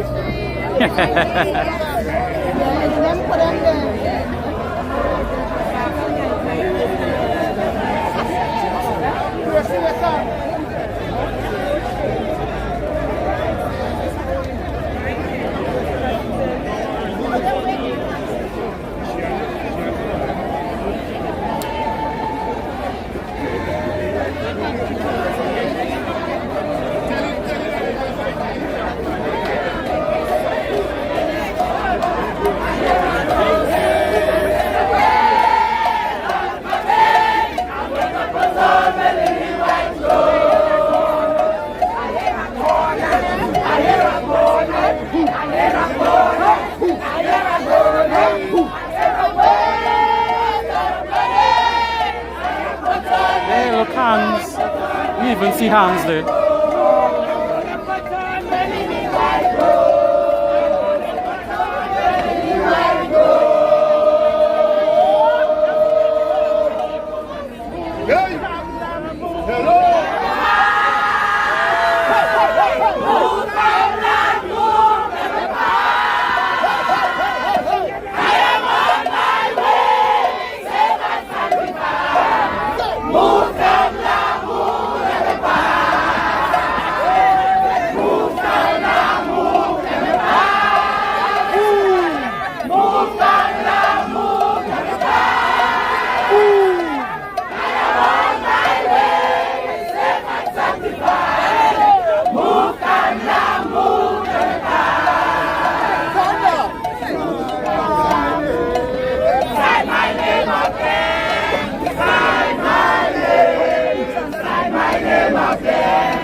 And there's Foster coming.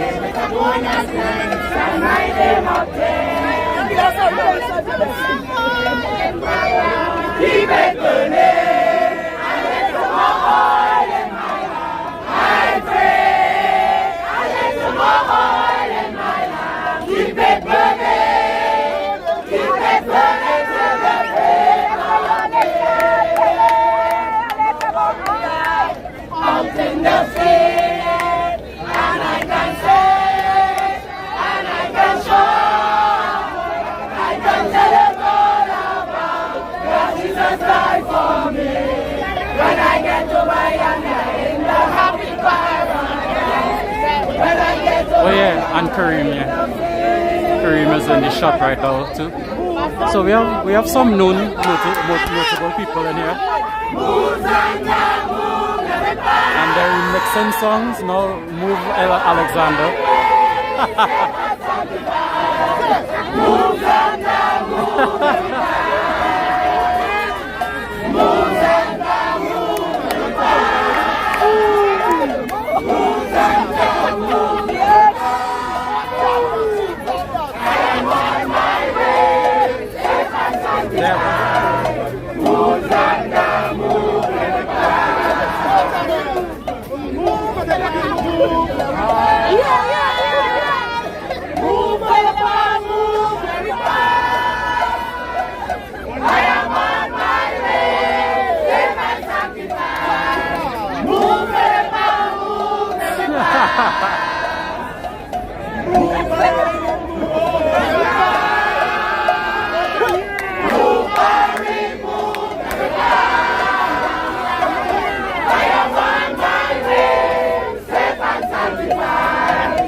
Thank you, Maria, and I hope you enjoyed.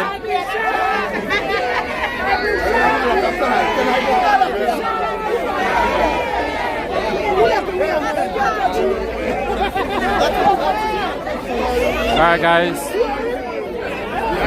that's the day. the police is on the scenes, so it was nice. Everybody started to break up now. The police on the scene, so that's the day for it.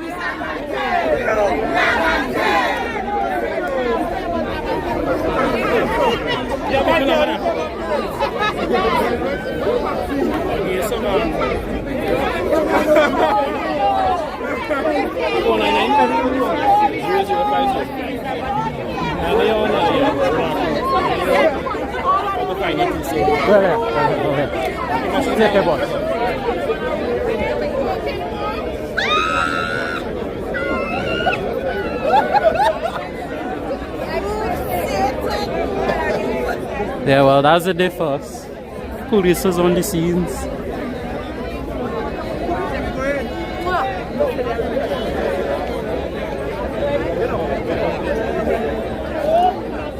And Radical 2 been trying to get locked up out in these streets, so.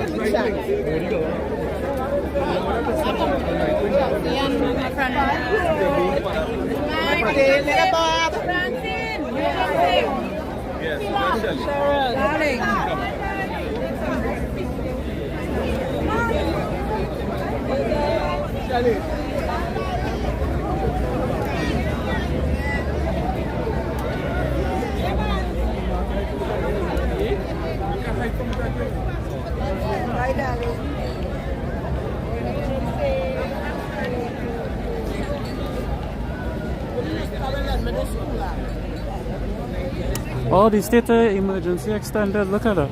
I mean, I wouldn't be surprised. It extended about 3 times, so I wouldn't be extra surprised. Although I didn't get the... I don't know if that's confirmed. I trust that you have the correct information, but I was unaware that it was confirmed again, extended again. But like I said, not surprising. It is what it is.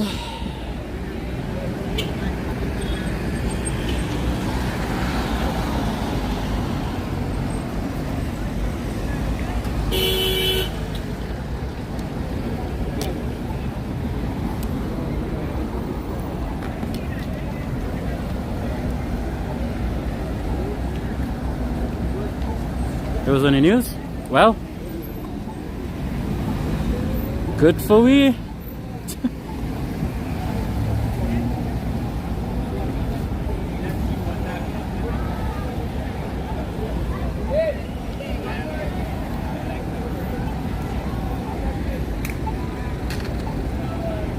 Alright, that's all she wrote. Let's find our butts home.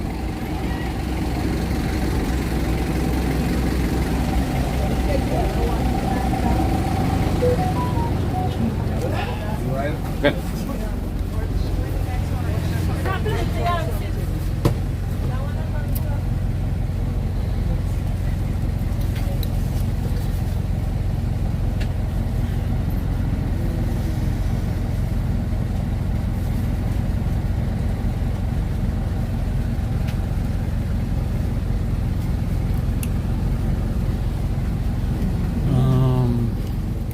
I don't know if I'm covering the Desperados thing Saturday.